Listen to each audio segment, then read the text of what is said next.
با نام یاد خداوند مهربان.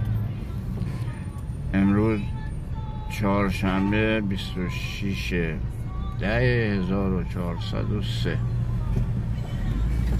تو ورودی آذرشهر به تبریز هستیم، بزرگراه شفیع‌زاده.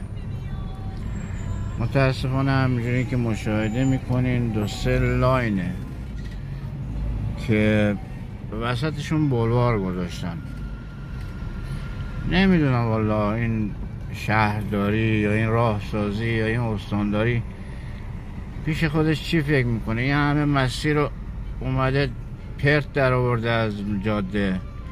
بعد اینجا همیشه خدا مردم درگیر ترافیکن، تصادف میکنن، 1001 بدبختی و یه مسئله دارن.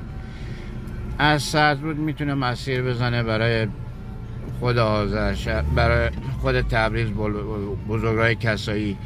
از این ورم میتونه بزرگراه بزنه، یه اتوبانی بزنه برای ملت، برای راه آهن، که اصلا این مسائل، این مشکلات گیر نداشته باشه بر مردم. یه هزینه آنچنانی هم نداره، نمیخواد اون کار رو انجام بده. این بلوارای پرت رو برداره از وسط راه.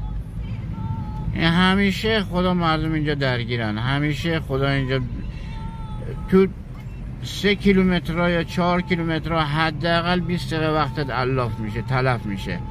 اونم اگه باز تصادفی بشه، این چیز بشه که دیگه واویلا مکافات داره. خواهش میکنم این دست به دست کنید، برسونید دست مسئولین.